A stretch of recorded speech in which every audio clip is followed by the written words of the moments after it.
Welcome back to another episode of the YeahDat podcast, hosted by yours truly, West Coast Roberto. How are y'all doing out there? Hope y'all are doing well. I'm doing well. Rolling out of the weekend. Weekends go by so fast, man. That shit sucks.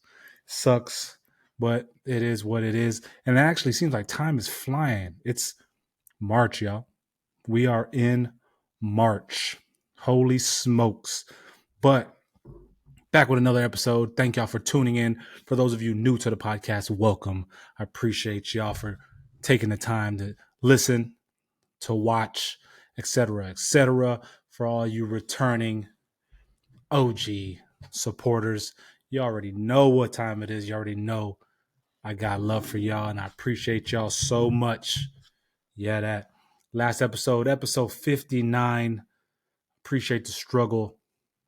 I talked about my daughter's gymnastics meet, how that went, how we had to travel out of town to attend it, and then how we had to go back in time in my life to a time in my life, where it wasn't favorable for me and my family, my sister and my mother. And I showed my daughters somewhere we used to live. It was the cover of the last podcast episode. So check that out if you haven't already. Episode 59, Appreciate the Struggle. And now we're back, episode 60. Oh, yeah. Welcome. Before we start, make sure you follow on all podcast platforms. Whatever podcast platform you listen to this on, whether it's Spotify, Apple Podcasts, Amazon Music, or just YouTube. Whatever it is, make sure you follow, you like, you subscribe, you leave a comment. It helps out the podcast, helps me get traction. It helps the exposure of the podcast as well on the podcast platforms. When you rate it, it just bumps up. Make sure you leave a comment too. I want to know what y'all are thinking about the episodes as y'all listen to them. I appreciate y'all's support very much. Thank you for those listening around the world. Thank you. So, busy weekend this past weekend. Not for me, but around the world, sports wise, there was a lot going on. There was the NFL Combine going on. There was the Arnold Classic for all my fitness enthusiasts, my bodybuilding competitors or enthusiasts. There was a strongman competition, strong woman competition. There was UFC. There was all kinds of stuff going on this weekend, man. And I watched the Arnold Sports Festival because there's nothing like it. I've had the privilege of going one year. I went in 2018. Me and my homie Paul, we flew to Ohio and we experienced the Arnold Festival in person. Great event. Good times. A lot going on out there. So this year, it was streamed live. Now everything is streamed so you can watch it, but there's usually a fee. But this year, it was free. That free 99. So I watched the finals of the Arnold, the Classic, which was the bodybuilders, the men's physique, which is the board shorts, you know what I'm saying? And then it was like bikini and all that stuff. So I'm into that stuff. I'm into bodybuilding. Always been a bodybuilder. Always will be. So that happened Saturday night. Shout out to my man Hadi Chupan winning the Arnold. Fool was in immaculate condition. Big, shredded. YeahDat. But he won the Arnold. This year's Arnold. So he's going to roll right into the Olympia this year, Mr. Olympia. And if he can bring that same package, that same conditioning, just, man, it's going to be a good one this year. There was somebody I knew who was in the actual Arnold competition as well. Female. She was competing in the wellness division. Me and her were stationed together when I was on one of the past carriers I was on. She made her IFBB Pro debut in the wellness division. And for those of you who aren't familiar with the wellness division, it's like bikini.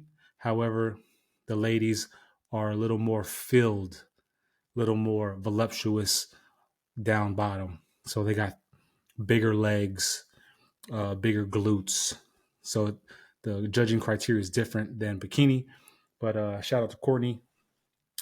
Out of 9 competitors, she placed, out of 11 competitors, she placed 9th. But you know what I'm saying? This is her first time, her first pro show, debut at the Arnold.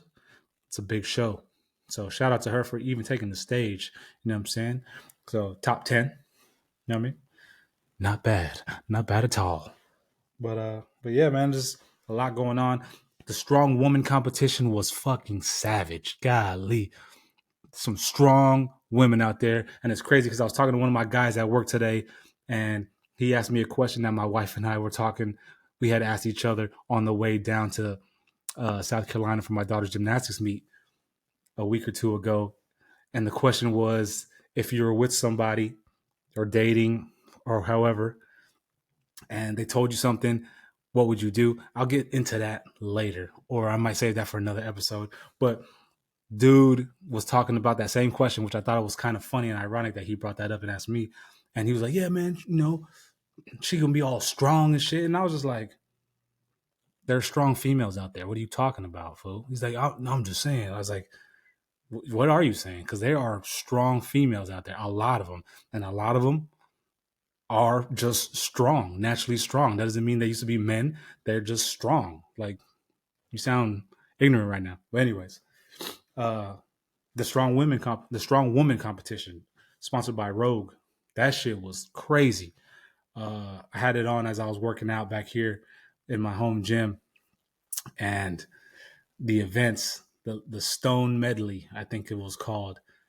It was crazy. They had to pick up a stone, press it over their head, and the stone was like an atlas stone, a ball, and they had to overhead press that bone. Then they had to pick up a boulder, throw it over a little wooden beam, and then the third stone was 256 pounds, I believe, for the strong woman. And they had to pick the stone up off the ground, get it up on her shoulder, and then stabilize it with one hand, and then boom. I mean, crazy. Men had to do the same thing, but the men's stone, the final stone, was like 356 pounds or some shit like that. First stone, the Atlas stone, was 200 something. It was crazy. And to show y'all, you know what I'm saying, the severity and the difficulty of that stuff, Half Thor, Big Thor, you know what I mean? He's always in the world's strongest man competition. He's always in the strongman competition. Thor is his name. He didn't even pass the first event with the stone. The first stone, he couldn't press it directly over his head. Crazy. But he was recovering from just coming back off of injury and surgery. But there was a lot of good stuff going on, a lot of sports. Like I said, the NFL Combine was this past weekend as well, and there was some motherfuckers flying in that shit. Shout out to all the athletes that participated in the Combine. A lot of them don't. A lot of the high profile cats don't. But then the Combine, a lot of no name, not as known athletes go to the Combine, and then they just propel their stock based on their performance at the Combine. Man, there were some cats out there that were just scary. You know what I mean? You have 366-pound men running 4.7 40s, 4.8 40s. For those of you who don't know or don't understand that is fucking insane. A 366-pound man running a 4.8 40-yard dash. That's a monster coming at your ass. Coming to sack a quarterback? That's crazy. It's crazy. Cats were running 4.4s, 4.2s. I think Xavier Worthy set the record. The record was 4.22 by John Ross. Fool ran a 4.21 40. Flying. That's nuts. You had defensive linemen running 4.6s, 4.5s. It's a fast class, man. Some athletes, man. The evolution of the athlete is nuts. It's nuts. And then there was also a UFC event, but I no real big name, so I didn't follow it or watch it. But it was a good weekend to watch some things, man. Uh, football, football was on this weekend as well. Soccer, known to us here in America, a lot of soccer going on, which is cool because in North America, for over the next 3 years, to include this year, there's going to be a lot of big soccer events, football events going on in North America. 2024, we got CONCACAF, which is the North American, uh, the North American region, Canada, United States, Latin America, South America. That's their big competition. That's going on this year in North America. Next year, 2025, we have the Club World Cup, which is the World Cup, like the World Cup, but instead of countries, it's clubs. So your Liverpools, Arsenals, Juventus, Real Madrid's, clubs like that compete amongst each other worldwide. And that's in North America. And then in 2026, we have the World Cup, just a regular World Cup. It's going to be crazy here the next 3 years. And I was telling somebody we were talking about it at work. I was like, I'm excited for the World Cup. I didn't know about the Club World Cup or the CONCACAF until yesterday when I seen that. I was like, damn, that's nuts. But I'm stoked about it. I know a lot of my homies are stoked about it too. But at the same time, it's kind of worrisome for me. It's kind of sketch because a lot of motherfuckers are gonna be in this country, man, and a lot of motherfuckers don't fuck with us. So we got to be on our toes and shit. So if you're going out there to the World Cup, to the Club World Cup, CONCACAF, or whatever it is you may be partaking in, make sure you be careful. Keep your head on a swivel. Stay on your toes because there's going to be a lot of visitors in this country, and a lot of them don't fuck with us. So just be careful out there, man. Be careful out there. Be careful. Like I said, it's in March, y'all. We're in March. Time is flying. January took like 2 years to get through, but February came and went, which is nuts. Then now we're in March. Crazy. And this year, it was a leap year, which is crazy. So a leap year's every 4 years, which is nuts. The history of leap year. I had that shit popped up. What? Let's see. Here it is. I had it popped up talking about a leap year. And I know, like nowadays, my generation, millennials, leap year when we were younger was kind of like a crazy thing, like a gnarly thing. Like, dang, it's a leap year. Every 4 years, that's kind of crazy. You know what I'm saying? Da da da. Nowadays, this generation, they don't really give a fuck. It's just, there's 29 days. They probably don't even notice it. I don't even know if my daughters realize it, actually. Crazy. But leap year is, simply put, a leap year is a year with an extra day.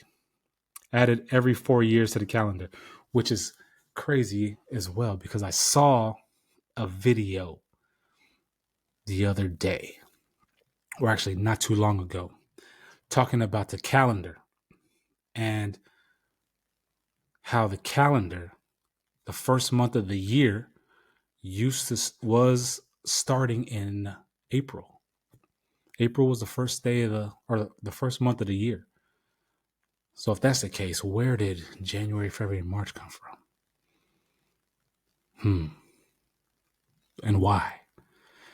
And then in the video I saw, they explained why. And it really makes sense when you watch it because of the rotation of the planet and the seasons, how it all correlates. It's crazy, man. Maybe I'll talk about that on the next episode. Sorry, I'm kind of just like bouncing all over the place, but whatever. You know what I'm saying? Whatever. Here it is. Adding an extra day every 4 years keeps our calendar aligned correctly with the astronomical seasons. Since a year, according to the Gregorian calendar, 365 days, and a year, according to the Earth's orbit around the sun, approximately 365.25 days, are not the same length of time. Without this extra day, our calendar and the seasons would gradually get out of sync. That's the whole purpose of a leap year every 4 years. And because of this extra day, a leap year has 366 days instead of 365.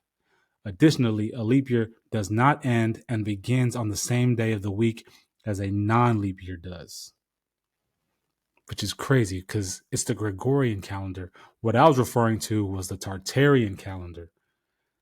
So what year or when did they incorporate the new Gregorian calendar and this whole leap year philosophy? It's crazy. The next leap year is going to be 2028, and it's going to be Tuesday, February 29th. Thursday. Right, Thursday. It was Thursday this year. Thursday, Friday, Saturday, Sunday, Monday. It's every 4 years, right? So then 4 days from Thursday is what? Thursday, Friday, Saturday, Sunday, Monday. So how's it on the Tuesday? See there? You see there? It's crazy. Why we need leap years is that our calendar needs to stay aligned for astronomical reasons. That's the whole purpose of a leap year. Because I was curious about it, and I was like, leap years. Why do we have leap years? So I pulled this up, and that's the whole purpose behind a leap year. And those born on a leap year are called leaplings. And it's the rarest birthday in the Gregorian calendar because, it happens every 4 years. So realistically, someone isn't going to be like 1-2 years old. Technically, if you technically want to do it. And they technically don't have a birthday every year, which is crazy if you think about it. But according to folklore, the weather always changes on Friday in the leap year. Leap year was ne'er a good sheep year. Old proverb. But yeah, that's the whole purpose of a leap year, y'all. Pointless facts. You know what I'm saying? Pointless facts. I was curious about it, so I wanted to fucking talk about it. But yeah. Did y'all see that video? Or do y'all know who Cam Newton is? I know a lot of my sports guys know who Cam Newton is. A lot of my podcast enthusiasts and fans know who Cam Newton is, as he has a podcast as well. But Cam Newton was a football player. He was a beast, number 1 pick for the Carolina Panthers. Came back and played for the Patriots for a year or two, a couple years, and then just kind of left the league. Does a podcast, has a good one, by the way. But he had a charity event, a football event for the youth in Georgia. And tell me why these fools tried jumping this fool, man. And in the video, you can see him. He's standing under a tent, and then by some steps, then a dude jumps at him. Then another dude jumps at him. So homie's fighting off like 2-3 dudes, but he's holding his own. Like he literally has one dude like stiff armed while the other dude is trying to sock him, jump up and sock him and shit. But he's fighting them all off, tossing cats around and shit, which is crazy. Shout out to them dudes who tried, because they were little dudes. Cam Newton was like 6'5", 270, 260. 2-3 of them cats couldn't even phase homie. Homie was just moving them cats. Then his people came in, jumped in, broke it up or whatever. Cam Newton, being the bigger dude, growing up, being more mature, later came out and apologized for the whole scuffle, the whole situation of what happened. I guess he was talking smack or whatever. And, it's what caused the whole rift. But I just thought it was hilarious, man. I watched that video a couple of times. It's like, damn, 3 homies tried, but did nothing to this fool. And then homie be wearing this hat. He be wearing like a top hat. He looked like old homie off of Curious George, the dude with the man in the yellow suit. The man in the yellow, he be wearing that top hat. That fool had it on. That shit didn't even move. That shit stayed firmly secure on homie's head. That's crazy. But shout out to Cam for holding his own against them 3 cats, having the hat stay secured on his head, and then coming out and apologizing for all that shit, man. Shout out to you, man. Big salute to Cam. You know what I mean? Shout out to you for doing that event too, man. it's a shame that had to happen. Something else I seen. So there was this topic or this thing that happened where this woman or this man, this husband, is divorcing his wife because he found his wife's go bag in the closet. For those of you who don't know what a go bag is a bag that women pack that contains clothes, fruits, money, etc. And the go bag essentially is for a woman or a partner or a person, whomever, that is in a abusive relationship and wanting to escape the relationship. They have that bag. All they have to do, grab it and go. Self-explanatory, right? So there's this couple, and the husband was doing some cleaning, and he wanted to help out his wife. So he's like, she's doing a lot, whatever. Let me do some cleaning. So he's cleaning her closet, trying to organize her closet. He finds his bag. He looks in the bag. It's full of clothes, has some dry fruit in there, and $1,000. And he's just like, what the fuck is this? What is this? So he sees his wife, confronts her about it, and he asks her, what's this bag? His wife replies that it's a emergency bag just in case an earthquake hits or whatever. And he's like, wasn't buying the story. He's just like, in case an earthquake hits, well, why haven't you told me about the bag? Like, I would add two, et cetera, et cetera. My clothes aren't in it. You know what I mean? Like, why haven't you told me? So she later comes out and confesses that it's a go bag. And he was taken by it. He said, a go bag. Like, I'm not abusive. I've never been abusive. I don't understand why you have a go bag. And the wife's response was, it's just, worst case scenario. Like, I'm not saying I want to leave or I've ever had an inkling to leave. It's just worst case scenario thing. So the couple had been married for 5 years. They have a 2-year-old child, and the husband finding the bag, he already felt some kind of way because I guess they were going through some stuff, and he felt as if his wife didn't trust him with whatever they had going on. So seeing the bag, I guess, kind of put him over the edge, and he filed for the divorce, which is kind of nuts. But how would y'all feel out there? Let me know what y'all think about that situation. If you were in that situation, what would you do? What would you do? Now, it's kind of crazy because I know a lot of dudes who have bags. I wouldn't say they were go bags, but they got bags on deck, but they're in their vehicle. So it's like, just in case something goes down, they just hop in their car. They got a bag on deck, clothes, toiletries, etc. But it's not like a lot of clothes to live off of. It's just like an outfit or two. So what would you do in that situation if you found your spouse's go bag had $1,000 in it, fruit, food, clothes, etc.? What would you do? Let me know in the comment section. Shoot me a DM. Let me know what y'all would do if y'all found a go bag. Would y'all be upset and want to file for a divorce, depending on what y'all had going on between y'all's relationship? What would y'all do? I think him filing for divorce, well, depending on how their relationship has been, it's kind of extreme. You know what I mean? It's a bit much.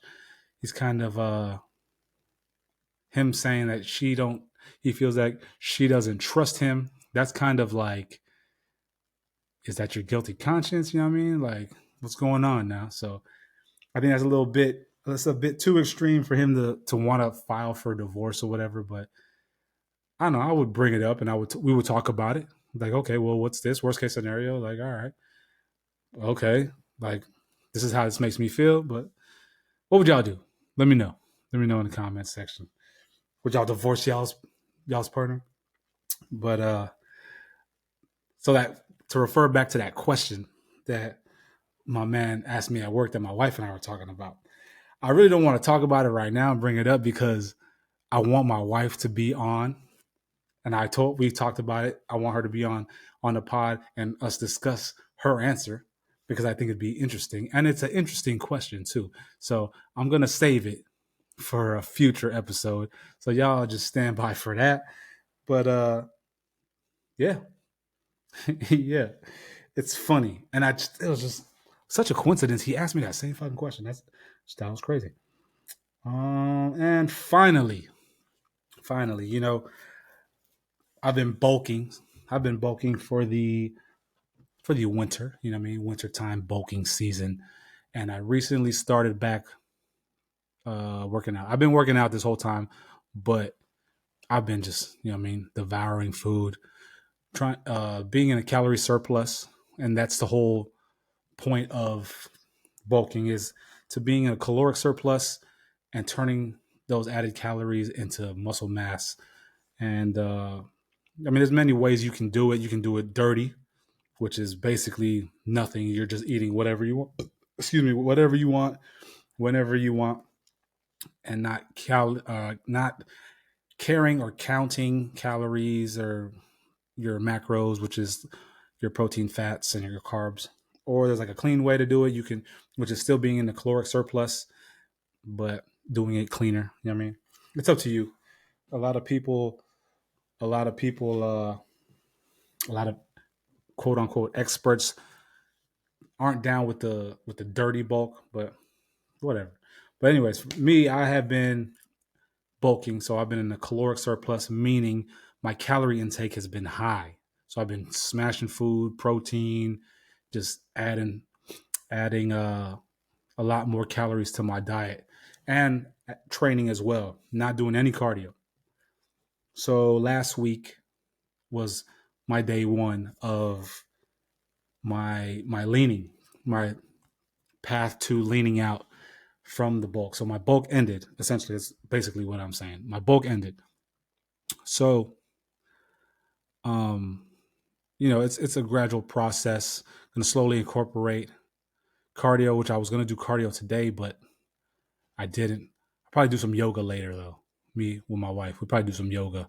Yoga's hard as fuck. But anyways, I say that to say it. I saw a stat the other day.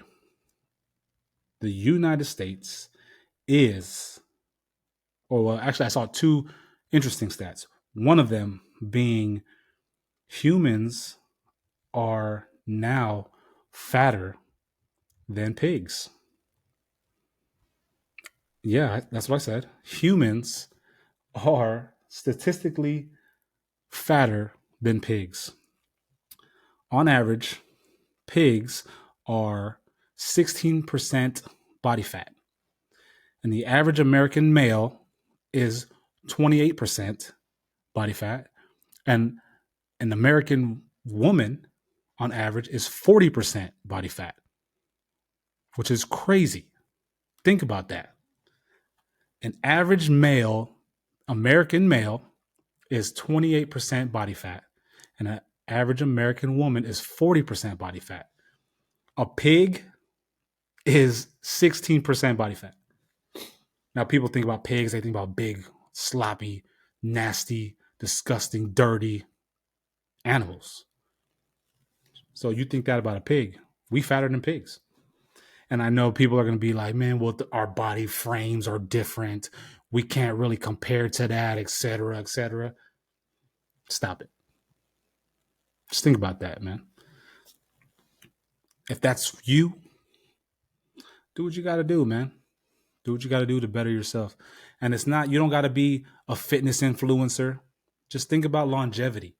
That's what I do. Like, I'm not doing this to impress nobody, not doing this to be no fitness influencer. I have two kids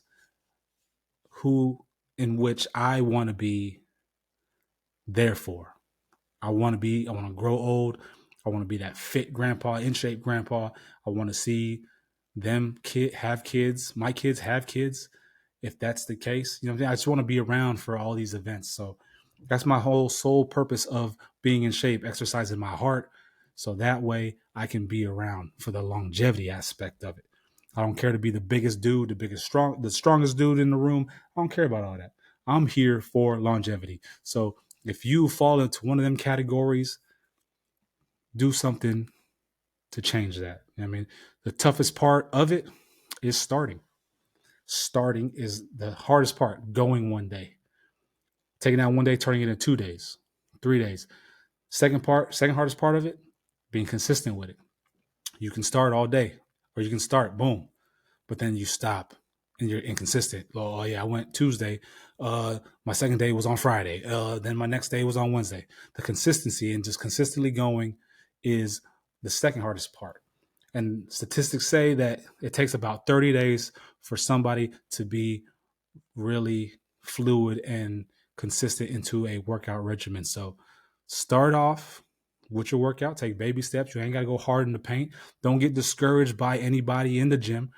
You're there for you. You're not there to impress anybody else. Do you, do your thing, and then slowly progress, doing whatever it is you're doing. If you're walking on a treadmill, start off on a little incline. From that incline, go however long you're going. Next time, try the next incline. Go to 4. Try to go a little longer, etc., etc. Progression. But yeah, if you fall into that obesity category, man, you need to do something, because nowadays a lot of people are just like, oh yeah, you're body shaming, or this and this. Yeah, you can't say they're obese or whatever. At the end of the day, we're over here saying, yeah, good for you for being confident, but also your life expectancy is going to be shorter because of that. Come on now, BMI, obesity, it's a real thing. And to go with obesity has now overtaken hunger as the leading global health threat. I remember back in the day growing up, man, used to see them commercials about like world hunger and kids starving in Africa, yada, yada, yada. But now, obesity is now a greater threat to the global health than hunger is. More than 1 in 8 people in the world are clinically obese, as the number passed 1 billion for the first time. It is now the leading form of malnutrition, with the number of people considered underweight falling to below 550 million. Experts warn that children are paying the price for inaction on obesity by global leaders, with under 18 seconds accounting for 159 million of those who are obese. Layman's terms, kids are so inactive that they're contributing to that number. Majority of the number are children. Makes sense because they're glued to their phones. They don't go outside and play like we used to. For all my millennials and those before us, we used to come home from school, do homework, boom, boom, boom, go outside and play, come back before the lights came on. You know what I mean? Nowadays it's different. Kids come home, they on their phone, they play the game, they're on TikTok, they're watching YouTube, etc., etc. Vice being outside, being active. So if you're a parent out there and you got a kid, man, go outside with your kid, man. Go ride bikes, go for a walk the dog, play soccer with your kids, go play tag, play basketball with them. Do something to help your kids stay mobile, stay active, because they are the future on some real shit. Don't want to sound cliche, but kids are the future, and you are the example for the kids. So what you do is a prime example for your kid. Your example, your kid will take you as an example, and what you do is exactly what they're going to do. So just remember that they're sponges, man, regardless of however old they are, but especially when they're young, very young. Promote that, promote health, promote eating right, promote drinking water, promote all that at a young age, promote eating vegetables, because the younger they are eating vegetables as they grow up, vegetables ain't gonna be no thing. Vegetables and water ain't no thing. When I grew up, I didn't really eat vegetables, but water was my thing. I would go to my homie's house. My homies would be like, "Oh, you want some juice? You want some Kool-Aid, woo woo, this and this?" I was like, "Nah, you got some water." It's just gonna be a normal thing, a common thing for them. But make sure you're doing that, doing your part. Take care of yourself, your mental and your physical, because you got to be around to watch your kids, your family members, your friends, whoever it is you care about, grow, progress, as well as yourself. So with that being said, we're going to end this here, y'all. It's the homie West Coast Rob. I appreciate y'all for listening. Make sure you like and you subscribe. Like I said, make sure you rate the podcast on whatever podcast platform you're listening to this on. If you want to donate to the podcast, there's links in the show notes. Make sure you subscribe on YouTube, youtube.com/West Coast Rob for the clips. I promise the YouTube channel will be up to date. It's going to be as up to date as the TikTok and the Instagram are. Make sure you follow on TikTok at YeahDat Podcast. Thank y'all for listening. So much love for y'all. I appreciate y'all so much. And until the next episode, it's the homie West Coast Rob signing out. YeahDat. Till the next episode, episode 60. This is episode 60. Until the next episode, episode 61. You know what I'm trying to say. But thank y'all for listening. I love y'all so much. Appreciate y'all. See y'all on the next episode. YeahDat.